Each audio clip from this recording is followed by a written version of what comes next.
Muito obrigada pelo sermão sobre gratidão. Eu precisava ouvir isso, pois muitas vezes luto com o quanto estou sendo abençoada no momento. Sou muito grata pela vida do Dr. Stanley e grata pelo Em Contato continuar sua missão.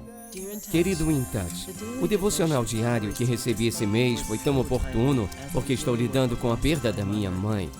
Eu agora tenho um plano para conectar com os idosos da minha comunidade para ajudar a continuar seu legado. Todos os domingos pela manhã fico ansioso para assistir às mensagens do Dr. Stanley. Elas têm me ajudado em muitos momentos difíceis com minha família, não posso agradecer o suficiente. Meu irmão até aceitou o convite para o culto de Natal. E eu não poderia estar mais feliz.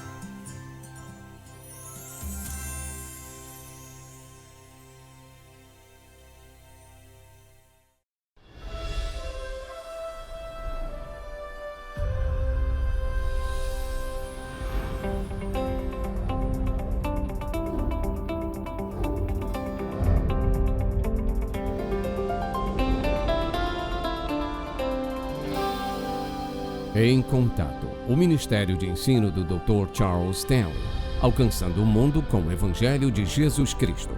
A seguir em Contato, Natal, um tempo para dar. Natal é o momento mais feliz do ano.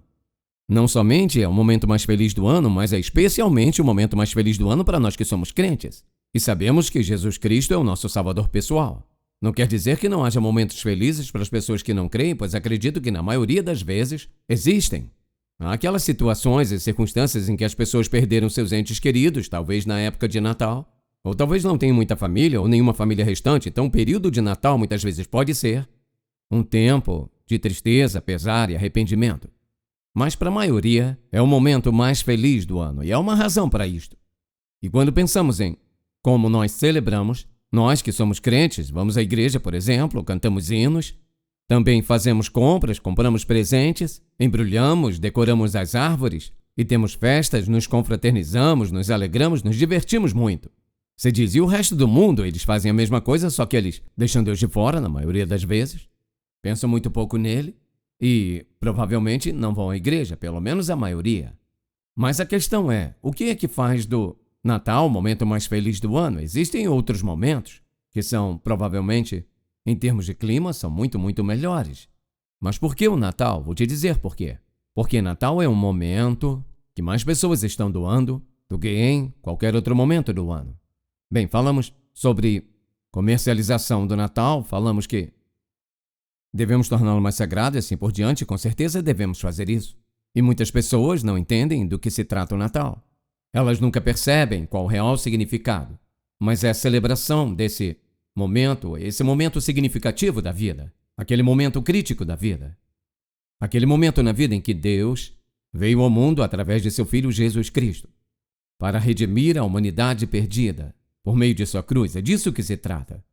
Então, quando pensamos no Natal, em toda essa comercialização, dizemos, bem, as pessoas deveriam parar com isso. Bem, a verdade é que comprar presentes e dá-los às pessoas que amamos, pessoas por quem somos gratos, que apreciamos, não há nada errado nisso. Agora, tem pessoas que exageram e por volta de janeiro, fevereiro, quando recebem o extrato do cartão, desejam não terem sido tão generosos. Mas a verdade é, há muito mais para dar do que simplesmente coisas físicas ou materiais. Mas este é um momento para dar. É um momento muito especial para dar. É isso que o Natal significa para todos nós. Jesus Cristo, que deu não apenas o seu melhor, mas que deu sua própria vida. E o que eu quero falar nessa mensagem é simplesmente isso, e é Natal, um tempo para dar. Eu quero que vocês abram, por favor, em Lucas 2. Quero que leiamos esse relato. Nós já lemos 1000 vezes, nunca fica velho, porque é o cerne do que todos nós que somos crentes realmente acreditamos. Que Jesus Cristo é de fato Deus, que veio em carne humana andar entre nós, mostrar a verdade, revelar a verdade, nos ensiná-la, depois morrer na cruz e tornar essa verdade uma viva realidade na vida de cada um de nós. Então, começando no 2º capítulo, no verso 1. Naqueles dias foi promulgado um decreto de César Augusto ordenando o recenseamento de todo o mundo habitado. Este foi o primeiro recenseamento realizado quando Quirino era governador da Síria. E todos iriam para alistar-se para o censo, cada um à sua própria cidade. José também subiu da Galiléia, da cidade de Nazaré, à Judéia, a cidade de Davi, chamada Belém, porque ele era da casa da cidade de Davi, para alistar-se com Maria, que estava comprometida com ele e estava grávida. Enquanto estavam ali, se completaram os dias para ela dar à luz. E ela deu à luz ao seu primogênito, e envolveu-o em faixas, e o deitou numa manjedoura, porque não havia lugar para eles na hospedaria. Naquela mesma região, havia alguns pastores que estavam no campo e guardavam seu rebanho durante as vigílias da noite. E um anjo do Senhor apareceu diante deles, e a glória do Senhor brilhou ao redor deles, e ficaram aterrorizados. Mas o anjo lhes disse: Não temais, pois eis que vos trago novas de grande alegria, que serão para todo o povo. Pois hoje, na cidade de Davi, vos nasceu o Salvador, que é Cristo o Senhor. E isto vos servirá de sinal: encontrareis o bebê envolto em faixas e deitado numa manjedoura. E subitamente apareceu como anjo uma multidão da milícia celestial, louvando a Deus e dizendo: Glória a Deus nas alturas e paz na terra entre os homens a quem Ele quer bem. Quando os anjos os deixaram e foram para o céu, os pastores disseram uns aos outros: Vamos diretamente para Belém e vejamos isso que aconteceu e que o Senhor nos deu a conhecer. Foram, pois, com toda pressa, e encontraram Maria e José e o bebê deitado na manjedoura. E quando eles viram isso, divulgaram a palavra que lhes fora dito a respeito desse menino. E todos que ouviram se maravilharam das coisas contadas pelos pastores. Maria, porém, guardava todas essas coisas, meditando-as em seu coração.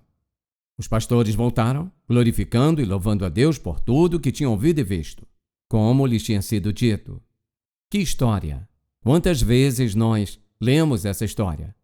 Natal após Natal após Natal, e não é interessante que nunca fica velha. Por quê? Porque o Evangelho nunca envelhece.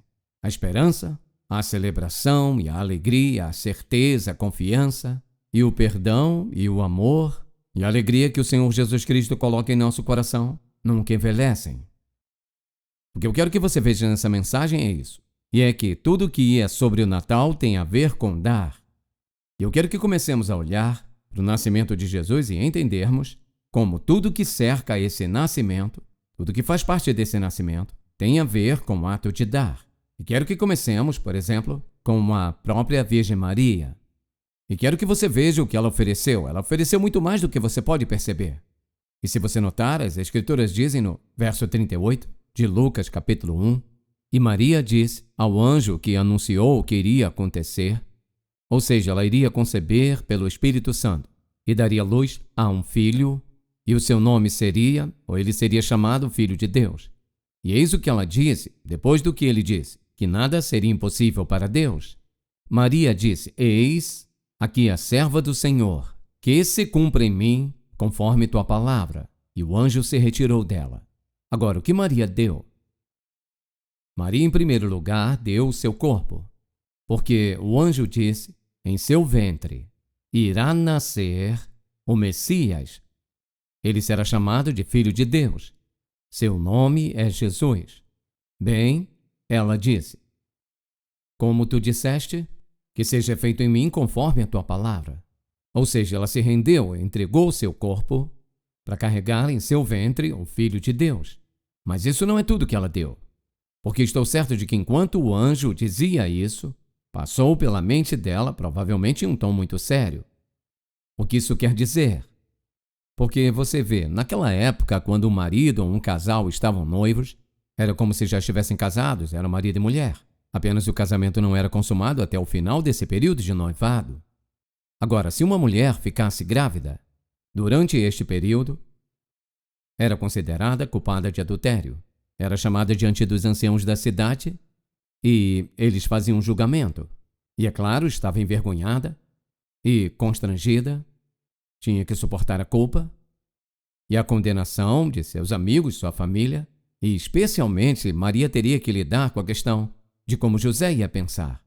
Porque na mente dela, ela pensou, o que ele vai pensar? Porque eles estavam noivos e Ela iria engravidar? Como ela explicaria isso? Como jamais poderia explicar isso? Para o marido dizer, deixe-me dizer o que houve. Este anjo veio até mim, falou comigo e disse que eu teria um nascimento milagroso. Quem acreditaria nisso? Além disso, se ela fosse contar isso para alguns anciãos da cidade, nunca acreditariam nisso. Um nascimento milagroso, um nascimento virginal. Você é culpada de adultério. E você se lembra no capítulo 8 de João, quando a mulher foi pega no próprio ato de adultério e foi trazida diante de Jesus pelos fariseus, escribas, saduceus? Lembra do que eles disseram? Disseram, Rabi, de acordo com a lei de Moisés, essa mulher que foi pega no próprio ato de adultério é culpada de adultério de acordo com a lei de Moisés. Ela deve ser apedrejada até a morte. Imagine todas as coisas que passou pela mente dela. Estava disposta, ela deu o corpo dela. Mas deixe-me te contar outra coisa que ela deu. Ela colocou sua reputação em jogo. E você vê, é claro que sabemos que o anjo também falou com José e ele entendeu.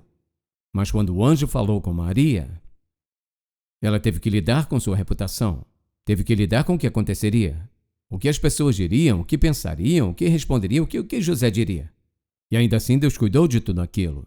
O que eu quero que você veja é, antes mesmo de Jesus nascer, dar foi parte desse nascimento. Então é interessante se notar o que acontece, que o anjo do Senhor apareceu para aqueles pastores no campo. E o que o anjo deu? O anjo deu a proclamação do nascimento do Messias. E observe que lemos há pouco o que exatamente aconteceu. O anjo de repente ficou diante deles e a glória do Senhor brilhou ao redor deles e ficaram terrivelmente assustados. Quem não ficaria? O anjo disse a eles, não tenham medo, pois eis que vos trago boas novas de grande alegria. Ouça, isso não foi só um anúncio. Isso eram boas notícias. Grande alegria, ele disse que seria para todo o povo.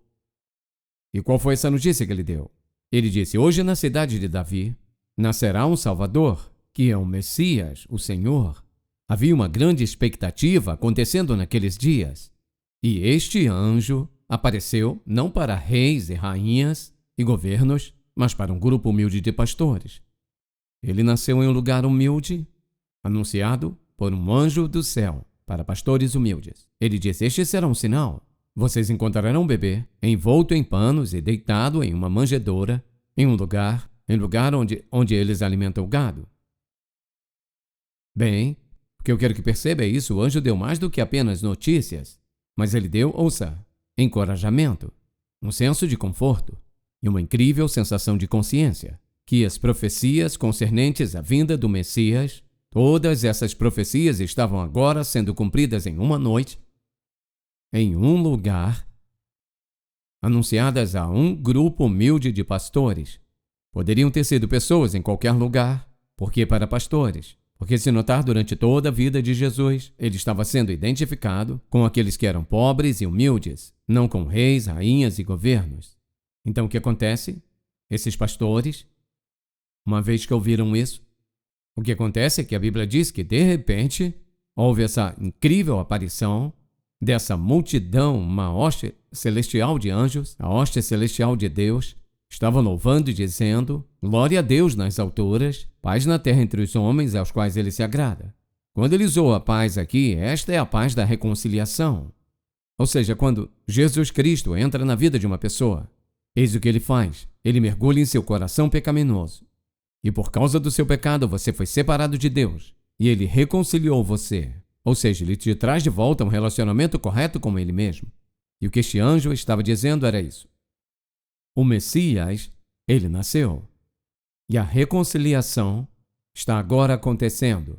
E o pecado que separou a humanidade de Deus agora foi resolvido de uma vez por todas na vinda do Messias. Então, os anjos cantam ou eles proclamam a vinda do Messias. Glória a Deus. Imagine o que eles devem ter dito. Provavelmente temos apenas um pouco disso aqui. Então o que acontece? A Escritura diz, então os pastores que ouviram tinham algo para dar. Disseram imediatamente, vamos direto a Belém, vamos descobrir, vamos encontrar esse bebê. Agora eu quero que preste atenção no que acontece. Vamos encontrar este bebê. Então eles Foram, e é claro, o Senhor os levou ao lugar certo. A Escritura diz: vieram apressadamente encontrar um caminho para Maria e José, e o bebê que estava deitado na manjedoura, exatamente como o anjo disse. Quando eles viram isso, eles divulgaram o que lhes fora dito sobre este menino. E todos que ouviram se maravilharam com as coisas que os pastores lhes contaram. Agora preste atenção. Veja o que acontece aqui. Quando os pastores ouviram a verdade das hostes celestiais e do anjo do Senhor, eles imediatamente foram verificar se isso era verdade. E, é claro, estavam bastante convencidos com toda aquela multidão de anjos, glorificando a Deus.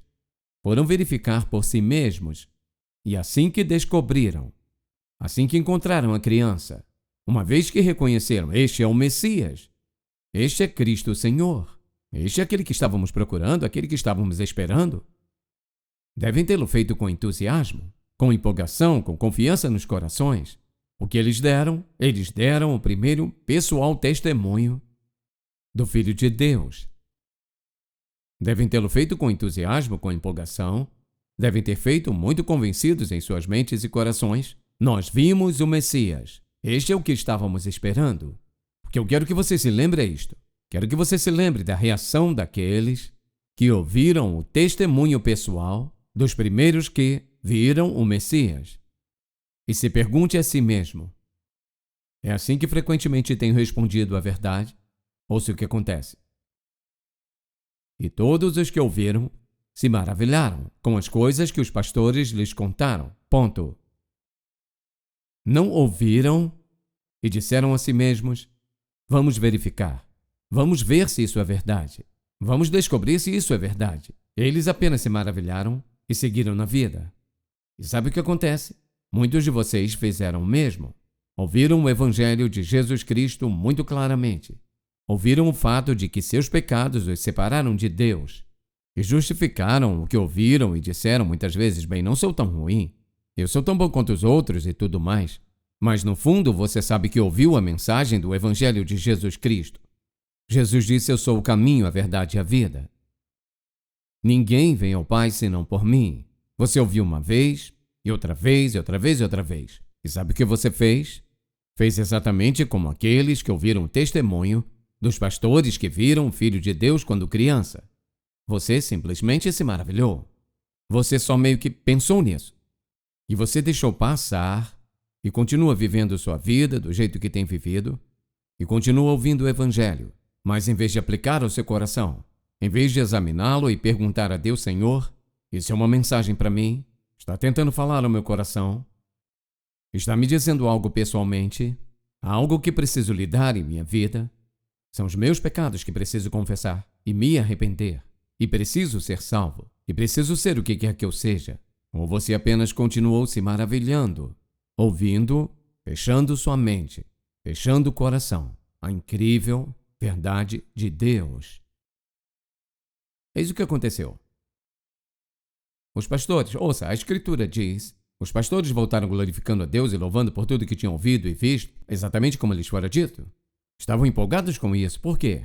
Eles tinham visto o Deus vivo em carne humana. Eles nem sequer perceberam quanto viram, mas estavam completamente convencidos de que era o Messias, o tão esperado Messias.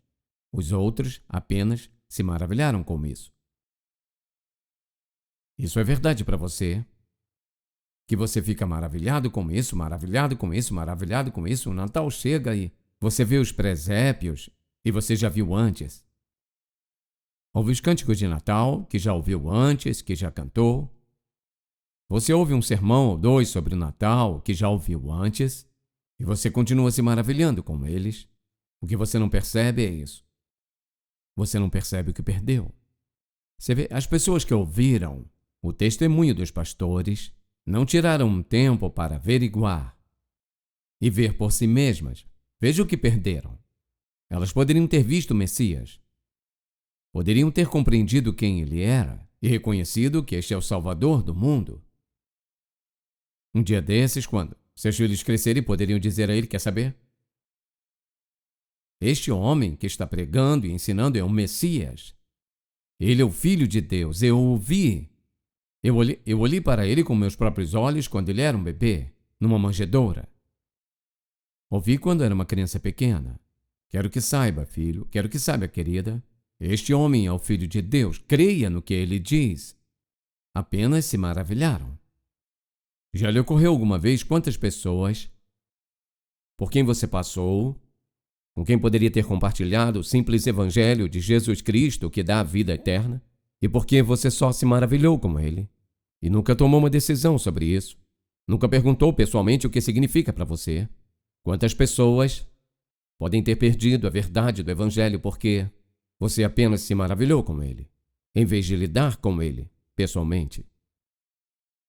Vem outra pessoa aqui que eu quero que você note. Não somente os pastores tinham algo para dar, mas alguém mais tinha algo para dar.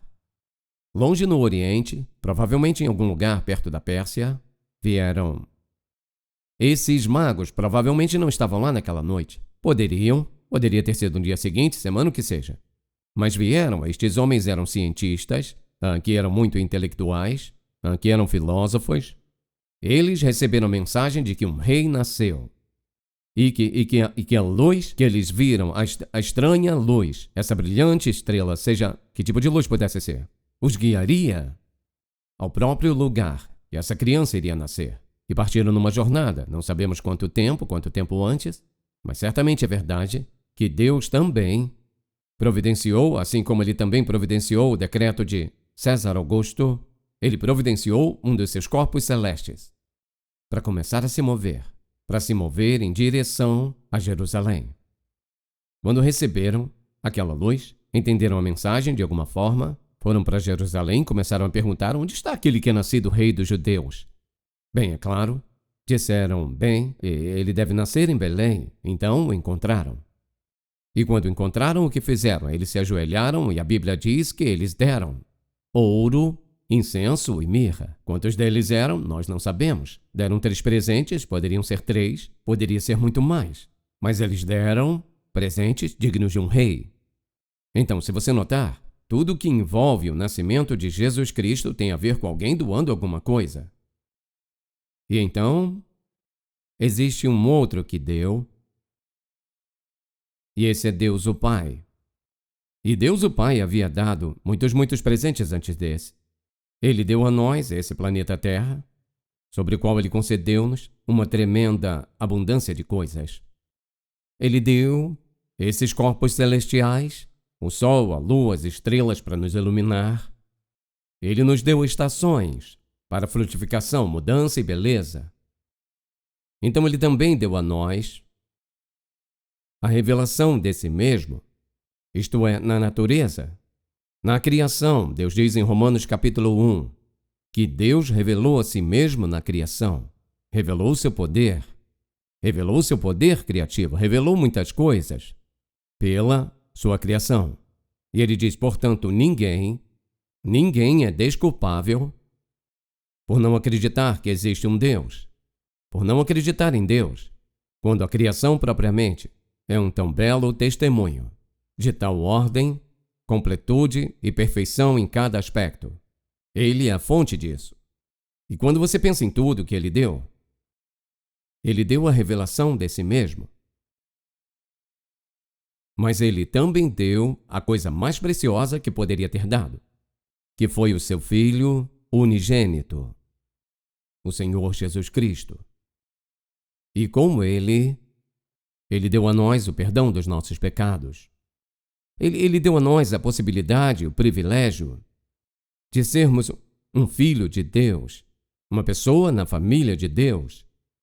Ele deu a nós a promessa da presença do seu Santo Espírito vivendo em nós, que quer dizer que cada crente tem vivendo dentro dele ou dela o Deus vivo, vivendo dentro em nós. Ele deu a nós a promessa de nossa provisão, nossa proteção, sua presença e um pouco de prosperidade em todas as nossas vidas. Ele não deixou de fora nada. Mas a coisa que ele nos deu, acima de tudo mais, que ninguém mais poderia dar a nós, é o dom da vida eterna. E tudo isso vem através de seu Filho Jesus Cristo. Ele deu a nós muitas coisas. Ele deu a nós a própria vida. Deu a nós uma mente que é criativa, que pode descobrir e criar e desenvolver. mas acima de tudo deu a nós seu Filho Jesus Cristo. Agora pense nisso por um momento. Se tudo ao redor do seu nascimento foi dar, e todas as coisas relacionadas à sua vida foi dar, e todos somos seguidores de Jesus, o que deveria caracterizar sua vida e a minha? Não deveríamos ser caracterizados por pessoas que doam? Nosso Pai Celestial que nos salvou, nos deu a vida eterna. Jesus deu seu corpo para suportar toda a nossa dívida de pecado. Para onde você olhar, Deus o Pai, Deus o Filho, Deus o Espírito Santo está dando. Quem nos dá força para compartilhar o Evangelho? O Espírito Santo. Quem capacita você dia após dia para viver sua vida? O Espírito Santo. Deus o Pai, Deus o Filho, Deus o Espírito Santo sempre dando. Seria pedir muito a nós que você e eu andemos como ele andou, como doadores? E aqui eis a última questão. Está disposto a dar a ele o que ele pede?